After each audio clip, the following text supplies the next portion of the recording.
गणेशाय नमो नमः। विनायकाय वैकुण्ठं विकृताय नमो नमः। वक्रतुण्डमहाकाय सूर्यकोटिसमप्रभा निर्विघ्नं कुरु मे देव सर्वकार्येषु सर्वदा। गुरुर्ब्रह्मा गुरुर्विष्णु गुरुर्देवो महेश्वरः गुरुः साक्षात् परब्रह्म तस्मै श्रीगुरवे नमः। अचिन्त्य व्यक्तरूपाय त्रिगुणाय गुणात्मने समस्त जगदाधार मूर्ते ब्रह्मणे नमः। या कुन्देन्दु कुशावहावला या शुभ्रवत्सानुदा या वीणावरदण्डमण्डितकरा या श्वेतवद्भासना या ब्रह्माच्युतशङ्करप्रभृतिभिर्देवैः सदा पूजिता सा मां पातु सरस्वती भगवती विशेषजाड्यापः मनोजवं मारुततुल्यवेगं जितेन्द्रियं श्रीमतां वरिष्ठं वातात्मजं वानरयूथमुख्यं श्रीरामदूतं शिरसा नमामि। अद्य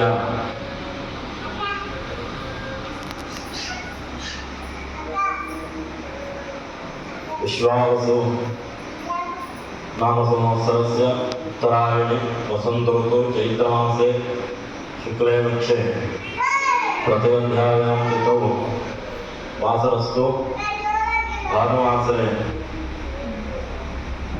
अहं किञ्चित् पञ्चाङ्गं पठुमिच्छति। अतः चैत्रमासे कृष्णे पक्षे पाड्यन्तौ रविवासरे स्वाति नक्षत्रे वज्रयोगे पौलवकरणे तुलाराशौ सूर्योदयादिघटिकाः वेलायां कुम्भलग्ने रवेः मेषसङ्क्रमणकालः आद्यते।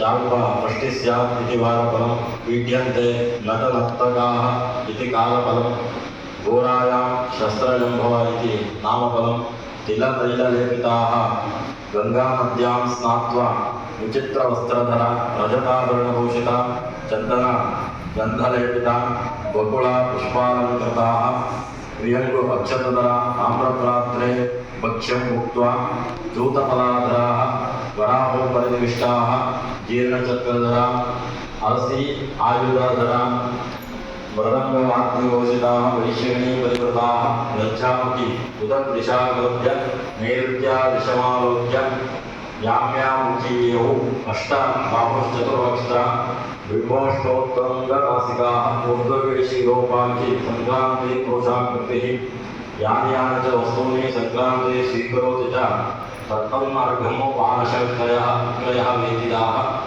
आगमे भवेत् सौख्यं गमने दुःखदायकां दर्शने तु भवेद्देवानि संक्रांति फलमादिशेत् इति संक्रमणफलम्।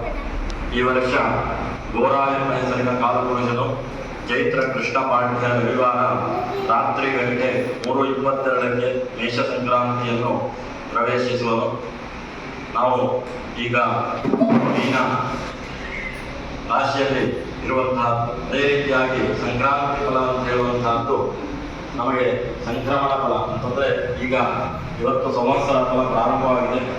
ಆದರೆ ಮುಂದೆ ಬರುವಂತಹ ಸಂಕ್ರಮಣ ದಿವಸ ಆ ಕಾಲಪುರುಷನು ಈ ವಿಶ್ವಾವಸು ಸಂವತ್ಸರವನ್ನು ಪ್ರವೇಶ ಮಾಡುತ್ತಾನೆ. ಅದೇ ರೀತಿಯಾಗಿ ಕಾಲಪುರುಷನು ಎಳ್ಳೆಣ್ಣೆಯನ್ನು ಮೈಗೆ ತಿಕ್ಕಿಕೊಂಡು ಗಂಗಾ ನದಿಯಲ್ಲಿ ಸ್ನಾನವನ್ನು ಮಾಡಿ ವಿಚಿತ್ರ ವಸ್ತ್ರವನ್ನು ಧರಿಸಿ ಬೆಳ್ಳಿಯ ಆಭರಣಗಳಿಂದ ಅಲಂಕೃತನಾಗಿ ಚಂದನವನ್ನು ಲೇಪಿಸಿಕೊಂಡು ಬಗುಳ ಪುಷ್ಪಗಳಿಂದ ಅಲಂಕೃತನಾಗಿ ಧೂಪ ಅಕ್ಷತೆ ಹಣೆಗೆ ಹಚ್ಚಿ ತಾಮ್ರದ ಪಾತ್ರದಲ್ಲಿ ಭಕ್ಷ್ಯವನ್ನು ತಿನ್ನುತ್ತಾ ಮಾವಿನ ಹಣ್ಣನ್ನು ಕೈಯಲ್ಲಿ ಹಿಡಿದು ಹಂದಿಯ ಮೇಲೆ ಕುಳಿತು ಜೀರ್ಣವಾದ ಛತ್ರ ಹಿಡಿದು ಕಬ್ಬಿಣ ಆಯುಧ ಹಿಡಿದು ಮೃದಂಗ ವಾದ್ಯ ಘೋಷಿಸುತ್ತಾ ವೈಶ್ಯ ಗಣಗಳೊಂದಿಗೆ ಲಜ್ಜಾಮುಖನಾಗಿ ಉತ್ತರ ದಿಕ್ಕಿನಿಂದ ಬಂದು ನೈಋತ್ಯ ದಿಕ್ಕನ್ನು ನೋಡುತ್ತಾ ದಕ್ಷಿಣಾಭಿಮುಖವಾಗಿ ಪ್ರಯಾಣ ಮಾಡುತ್ತಾನೆ. ಈತ ಧರಿಸಿದ ಹಾಗೂ ಉಪಯೋಗಿಸಿದ ವಸ್ತುಗಳೆಲ್ಲವೂ ಕೂಡ ತುಟ್ಟಿಯಾಗುವುದು. ಅವನು ಹೋದ ಮತ್ತು ನೋಡಿದ ದಿಕ್ಕಿಗೆ ಹಾನಿಯನ್ನುಂಟು ಮಾಡುತ್ತಾನೆ, ಅವನು ಬಂದ ದಿಕ್ಕಿಗೆ ಶುಭವನ್ನು ಉಂಟು ಮಾಡುತ್ತಾನೆ ಅಂತೇಳಿ ಈ ಪಂಚಾಂಗ ಸಂಕ್ರಮಣ ಫಲ. ಅದೇ ರೀತಿಯಾಗಿ ಈ ವರ್ಷದ ರಾಜ ಅಂದರೆ ಸಂವತ್ಸರದ ರಾಜ ರವಿಯಾಗಿರ್ತಾನೆ, ಮಂತ್ರಿಯೂ ಕೂಡ ರವಿಯಾಗಿರ್ತಾನೆ, ಸೈನ್ಯಾಧಿಪತಿ ಶನಿಯಾಗಿರ್ತಾನೆ, ಸಸ್ಯಾಧಿಪತಿ ಬುಧವಾಗಿರ್ತಾನೆ, ಧಾನ್ಯಾಧಿಪತಿ ಚಂದ್ರ ಗ್ರಹವಾಗಿರುತ್ತದೆ, ಅರ್ಗಾಧಿಪ ಅವನು ಕೂಡ ರವಿಯಾಗಿರ್ತಾನೆ. ಮೇಘೇಶ ಅಂತಂದರೆ ಮಳೆಯು ಕೂಡ ರವಿ ಆ ಅನುಗ್ರಹದಿಂದ ನಡೆಯುವಂತಹದ್ದು. ರಸೇಶ ಶುಕ್ರನಾಗಿರ್ತಾನೆ. ರಸ ಅಂತಂದರೆ ಕಬ್ಬಿಣ ಇರ್ಬೋದು, ಉಪ್ಪು, ಕಬ್ಬು, ಅರಗು, ವಸ್ತ್ರ, ತುಪ್ಪ ಇವುಗಳೆಲ್ಲ ರಸ ಅಂತ ಹೇಳಿ ಹೇಳ್ತಾರೆ. ಅದಕ್ಕೆ ಶುಕ್ರ ಅಧಿಪತಿಯಾಗಿರ್ತಾನೆ. ನಿರಶೇಷ ಅಂತಂದರೆ ಧಾನ್ಯಗಳು ಅಥವಾ ಬರೆಯುವಂತಹದ್ದು ಇದೆಲ್ಲ ಬುಧನ ಅಧಿಪತಿಯಲ್ಲಿರ್ತದೆ. ಲೇಖಕ, ಅನ್ಯಲೇಖಕ, ಕುಜ ಬರೆಯುವುದು, ಹಾಗೆ ಮಂತ್ರಿಗಳು, ದೇಶ ಇತ್ಯಾದಿಗಳು ಕೂಡ ಕುಜನ ಅನುಗ್ರಹದಿಂದ ನೀಡುತ್ತದೆ. ಅದೇ ರೀತಿಯಾಗಿ ದಂಡಾಧಿಪ ಅವನು ಕೂಡ ಶನಿಯಾಗಿರ್ತಾನೆ. ಅನ್ಯ ದಂಡಾಧಿಪ ಚಂದ್ರ ಆಗಿರ್ತಾನೆ. ರಾತ್ರಿಚರ ರವಿ ಆಗಿರ್ತಾನೆ. ಸ್ವರ್ಣಾಧಿಪ ರವಿ ಆಗಿರ್ತಾನೆ. ಸ್ವರ್ಣಾಧಿಪ ಶನಿಯಾಗಿರ್ತಾನೆ. ಗ್ರಾಮಾಧಿಪ ಗುರುವಾಗಿರ್ತಾನೆ. ಅನ್ಯ ಗ್ರಾಮಾಧಿಪ ಶನಿಯಾಗಿರ್ತಾನೆ. ಮಾರ್ಗರಕ್ಷಕ ಬುಧನಾಗಿರ್ತಾನೆ. ಈ ರೀತಿಯಾಗಿ ಈ ವರ್ಷದ ಸಂವತ್ಸರ ಫಲವನ್ನು ಹೇಳ್ತಾರೆ. ಸಂವತ್ಸರದಲ್ಲಿ ವಿಶೇಷವಾಗಿ ಈ ಸ್ವಸ್ತಿ ಮಧ್ಯುವ್ಯಾಧಿದ ಶಾಲಿವಾಹನಸ್ಯ 153 ವರ್ಷಗಳು ಕಳೆದಿದೆ. ಶಾಲಿವಾಹನಗಳು 18,000 ವರ್ಷಗಳು. ವಿಜಯಾಭಿನಂದನ ಭೂತನೆ ಗತಕಾಬ್ದ 1967 ವರ್ಷ ಕಳೆದ. ಏಷ್ಯ ಶಕಾಬ್ದ ಅಂದರೆ 1653. ಗತಕಲ್ಯಾಬ್ದ್ಯಾ 5126 ಏಷ್ಯ ಕಲಾಬ್ದ್ಯಾ ಹಾಗೂ 4,26,874 ಕಲ್ಯಾದ್ಯಗ್ರಹಣ ಅಂತ ಹೇಳಿ 18,27,131 ಅಂತಂದರೆ ಆ ಪ್ರಮಾಣವನ್ನು ದಿನಗಳನ್ನು ಹೇಳ್ತಾರೆ. ಅದೇ ರೀತಿಯಾಗಿ ಇನ್ನು ಉಳಿದಿರುವಂತಹದ್ದು ಕಲಿಯುಗದಲ್ಲಿ 5,126 ವರ್ಷಗಳು ಕಳೆದಿದೆ. ಇನ್ನು ಉಳಿದಿರುವಂತಹದ್ದು 4,26,827 ವರ್ಷಗಳು ಉಳಿದಿವೆ. ಕಲಿಯುಗಾದಿ ಅಹರ್ಗಣವು 18,27,131 ದಿನಗಳು ಇವೆ. ಸ್ವಸ್ತಿ ಪ್ರಜಾಭ್ಯ ಪರಿಪಾಲಯಂತ ನ್ಯಾಯೇನ ಮಧ್ಯೇನ ಮಹಿಮೇಷಾ ಗೋಬ್ರಾಹ್ಮಣೇಭ್ಯಃ ಶುಭಮಸ್ತು ನಿತ್ಯಂ ಲೋಕಾಃ ಸಮಸ್ತಾಃ ಸುಖಿನೋ ಭವಂತು. ಈ ಪಂಚಾಂಗವನ್ನು ಯಾರು ನಿತ್ಯವೂ ಪಠಣೆಯನ್ನು ಮಾಡ್ತಾರೋ ಅವರಿಗೆ ಆಯುಷ್ಯ, ಆರೋಗ್ಯ, ಐಶ್ವರ್ಯ ಹೇಳುವಂತಹದ್ದು ಪ್ರಾಪ್ತಿ ಆಗ್ತದೆ ಅಂಥೇಳಿ.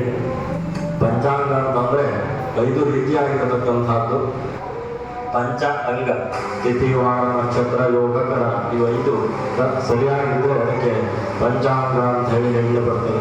ಎಲ್ಲರಿಗೂ ಕೂಡ ಈ ಪಂಚಾಂಗ ಶ್ರವಣವನ್ನು ಕೇಳಿದಂತಹ ಎಲ್ಲರಿಗೂ ಆ ದೇವರು ದೀರ್ಘವಾದಂತಹ ಆಯುಷ್ಯ, ಆರೋಗ್ಯ, ಐಶ್ವರ್ಯ, ಅವರು ಮಾಡುವಂತಹ ಉದ್ಯೋಗ ವ್ಯವಹಾರದಲ್ಲಿ ಆ ದೇವರು ಸಂಪೂರ್ಣವಾದಂತಹ ರಕ್ಷಣೆಯನ್ನು ಕೊಟ್ಟು ಮುಂದೆ ಈ ಕ್ಷೇತ್ರಕ್ಕೆ ಎಲ್ಲ ಭಕ್ತಾದಿಗಳು ಹೆಚ್ಚಿನ ಸಂಖ್ಯೆಯಲ್ಲಿ ಬಂದು ಈ ಹನುಮಂತನ ಸೇವೆ ಮಾಡುವಂತಹ ಶಕ್ತಿಯನ್ನು, ಭಕ್ತಿಯನ್ನು ಆ ಹನುಮಂತನಿಂದ ಅನುಗ್ರಹವನ್ನು ಪಡೆದು ಈ ಕಾಸಮುಡಿ ಹೇಳುವಂತಹ ಕ್ಷೇತ್ರ ಒಳ್ಳೆಯ ರೀತಿಯಲ್ಲಿ